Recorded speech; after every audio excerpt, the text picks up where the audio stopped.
Hello guys, कैसे हैं आप? उम्मीद करते हैं कि आप सब खैरियत से होंगे, खुश होंगे। भाई देखने जा रहे हैं मूवी का नेक्स्ट पार्ट। 2 अक्टूबर की रात को सैम का मर्डर होता है।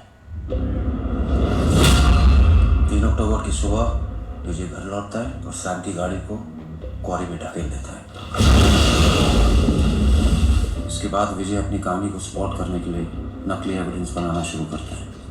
बस के टिकट्स, एटीएम में जानबूझ के अपना चेहरा रिकॉर्ड करना, मूवी टिकट्स वगैरह वगैरह। फिर वो घर वापस आता है। सबके सोने के बाद तकरीबन 1 बजे बॉडी को शिफ्ट करता है।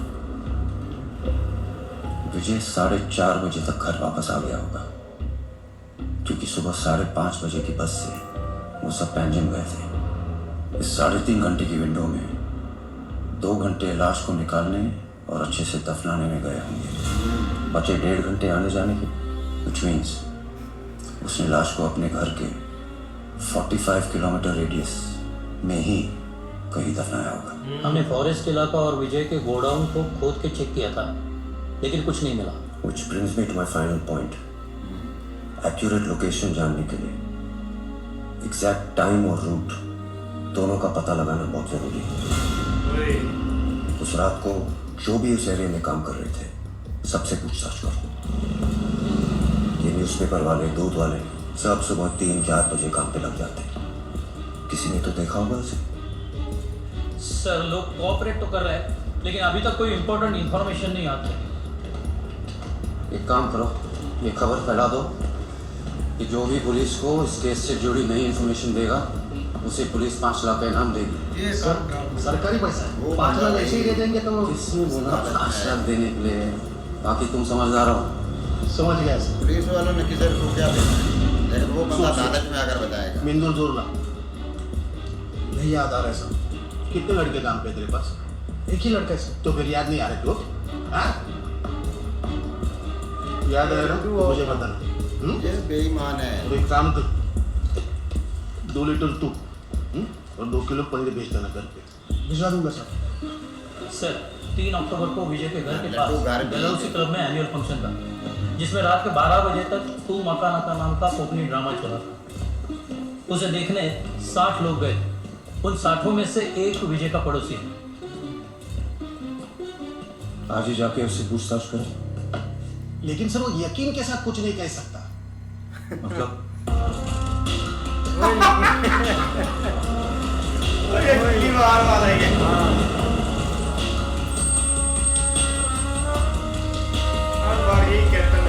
क्या सुभाष सालवी, कैसा है तू? एक बात पूछनी थी तेरे से। 3 अक्टूबर 2014 को तू और तुम्हारी पत्नी तू मकाना का नाम का कोकनी ड्रामा देखने गए, यही डलहौसी क्लब।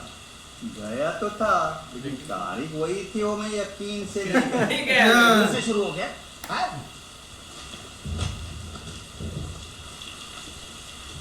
ये देख, उस ड्रामा का पास है, ध्यान से देख। क्या तारीख लिखी है? लिखा है तो वही 3 तारीख होगी।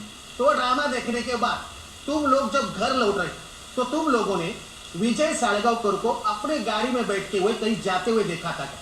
नहीं सर, मैंने विजय को जाते वक्त नहीं देखा था। देखा साहब से, मैंने पहले ही बोला था यहाँ पे आना ही बेकार। तो उस रात तूने विजय को नहीं देखा था? नहीं सर। 1 मिनट, अभी याद आया, मैंने विजय को उस रात देखा था करीबन 4-4:30 बजे। तुम्हें पक्का याद है? पक्का याद है सर। उस रात मेरी बीवी को सुबह सुबह खतरनाक आस्मा अटैक आया था। मैं दौड़े दौड़े यही मेडिकल स्टोर में गया था। इन्हेलर लेके जब मैं घर लौट रहा था तो मैंने विजय को अपनी जीप में घर के अंदर जाते हुए देखा। ये बात मैं पूरे यकीन के साथ कह सकता हूँ सर। ऐसा है? ये अब फंस तो इतनी बड़ी बात तुमने यकीन के साथ उस वक्त क्यों नहीं बताई जब ये इन्वेस्टिगेशन चल रहा था? तुमने सिर्फ ये पूछा कि विजय उस येलो गाड़ी ठीक है, में। ठीक है, ठीक है। जिस रास्ते से विजय आ रहा था वो रास्ता कहाँ जाता है? यही सर शॉर्टकट है विजय की केबल ऑफिस की तरफ। घर से निकल कर वो 15 किलोमीटर से आगे नहीं गया होगा। सर, वो रेसिडेंशियल एरिया है और सेंट माइकल्स चर्च भी वहीं पड़ता है। सर, कहीं उसी एरिया में तो उसने बॉडी को नहीं दफना दिया है? वहाँ कोई भी गड्ढा खोदेगा, लोकल्स को तुरंत पता चलेगा। टूरिस्ट की सर शिव और जेनी की रिपोर्ट के मुताबिक तो यही लगता है कि विजय साड़गांवकर बहुत कॉन्फिडेंट है कि पुलिस वो जगह कभी ढूंढ ही नहीं पाएगी। अच्छा, यानी कोई ऐसी जगह जिसके बारे में हम सोच भी नहीं सकते। जैसे कि सेंट माइकल्स चर्च सेमिटरी। वैसे भी सर वहाँ रात को कोई जाता नहीं, तो हमारे लिए तो गुड न्यूज़ हो सकती है। अगर ये सच है तो ये गुड न्यूज नहीं, बैड न्यूज है। सर वहां पे कई सालों से कई लोग दफनाए गए। किसी का बाप है, किसी का बेटा है, किसी की बहन है। ऐसे में वहां खोदना नहीं शुरू कर सकते। और सर पब्लिक की धार्मिक आस्थाओं का भी सवाल है। पब्लिक जब भड़कती है ना तो बहुत मारती है। इसने भी देखा होगा, इसने देखी हुई है वो मार। अब हम कहते बंदा जब चढ़ जाता है ना तो वहाँ को बहुत हराने का मौका अक्सर दुश्मन आपको खुद देता है। अब बॉडी उधर है या नहीं, ये पता लगाने के लिए एक तरीका है।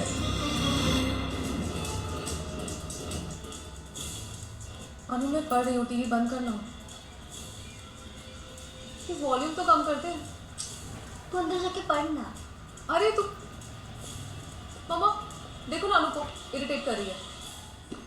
अनु चाय मेरे लिए चाय बना के ला। मम्मा ने पहले ही सारी बात का चाय बेड़ा ना, कर दिया। चाय बना के ला। आप हमेशा उसी की साइड लेते हो।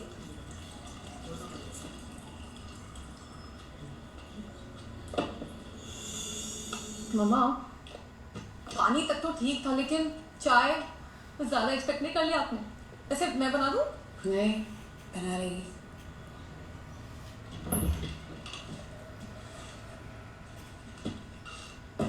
फिर से प्लीज।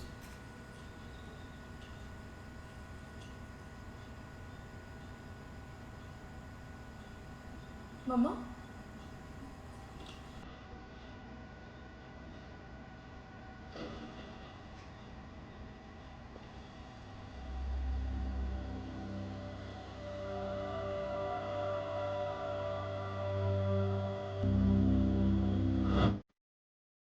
ये टकला इधर खड़ा है।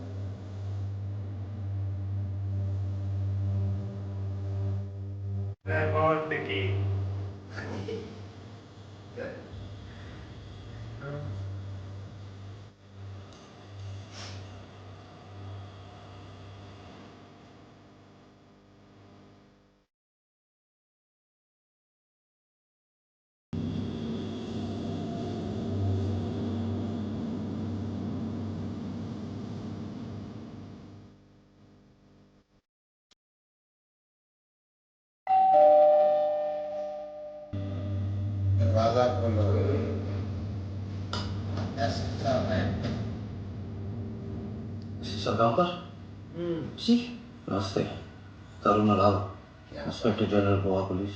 भाई जी साहब हाथ भी मिला रहे हैं भाई। पुलिस चोर पुलिस, वही पुलिस। क्या हम अंदर चल के बात कर सकते हैं?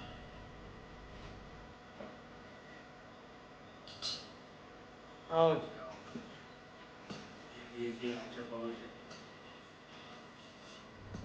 आपके हस्बैंड से कुछ बात करनी थी। वो तो अभी नहीं है। उनको भी पता है वो घर पे नहीं कोई है। बात नहीं।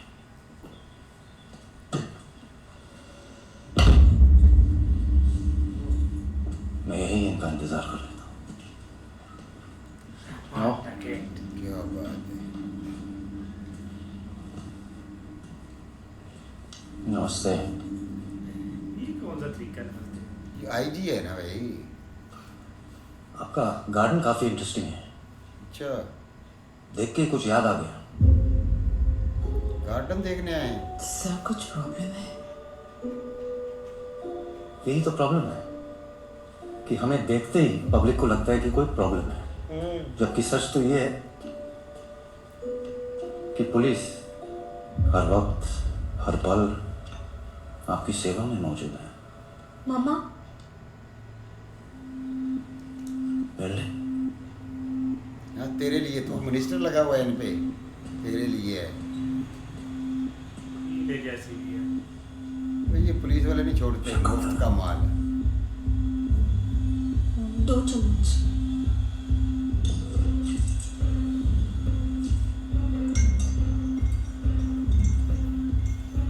बहुत मेहनत करते हैं हम आपके लिए। हम नहीं चाहते हैं कि गलती से भी कोई सही इंसान फंस जाए, गलत इंसान बच जाए। हाँ इसलिए बेवजह हमसे डरने की कोई ज़रूरत नहीं।